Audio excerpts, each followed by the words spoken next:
Belle occasion pour Verviers. Aboubacar. C'est pas très propre tout ça. Stassin qui tente de trouver Di Maria dans le dos. C'est bien joué Di Maria. L'occasion d'ouvrir la marque. Ouh, ça passe juste au-dessus de la cage de Stassin.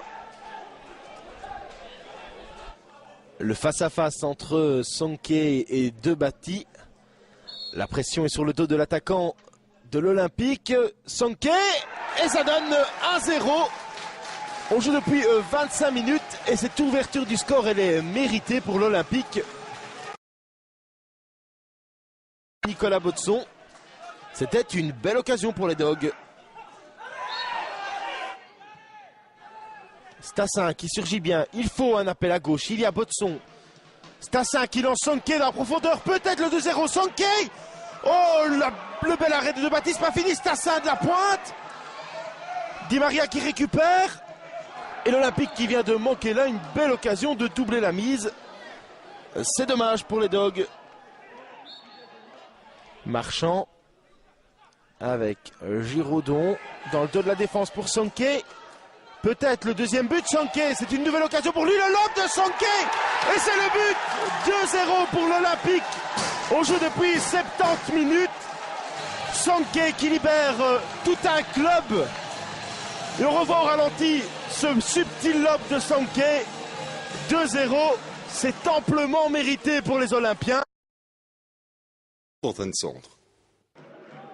Les Loups ont sans doute pris ce match à la légère, si bien que la première occasion est olympienne.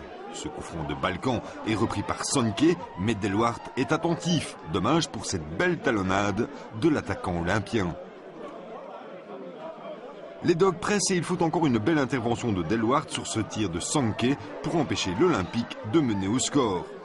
Après un premier quart par Fabrice Pépé. D'Alfonso pour effectuer cette remise en jeu. C'était destiné à Napoléon. Napoléon qui continue son effort, qui donne bien à Sonké. Le centre de Sonké était bon. La reprise de Girondon n'était pas mauvaise, mais malheureusement, elle file loin à côté.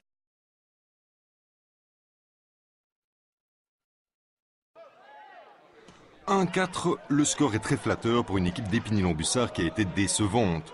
Le début de rencontre est pourtant conforme. Comme ça, chaque semaine, on va se battre, mais bon, physiquement, on tient pas la distance. Peut-être, je dis, dans quelques semaines, ça sera peut-être fini. C'est ça qui me fait un peu peur, parce que pour l'instant, on travaille dans l'incertitude. On ne sait pas ce que sera l'avenir du club, et on sait qu'une décision tombera fin août. Depuis des mois, joueurs, entraîneurs, supporters et bénévoles de l'Olympique vivent d'espoir. Selon le groupe Diamonds, 200 000 € vont arriver très bientôt sur le compte de l'Olympique. Des promesses, toujours des promesses, mais jamais d'argent. Pourtant, si cet argent n'arrive pas, l'avenir de l'Olympique se résumera à la fin. Je veux dire aujourd'hui, si le club achèvera la saison, personne ne peut affirmer que le matricule 246 existera au-delà du 5 septembre.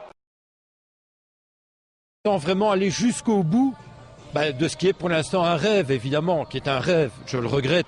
Si par convention, le groupe Diamonds a renoncé aux millions d'euros qu'il a déjà mis sur la table, le repreneur, quel qu'il soit, devra rembourser les dettes fédérales. Il devra donc s'acquitter du salaire des joueurs et du staff, sans quoi le matricule 200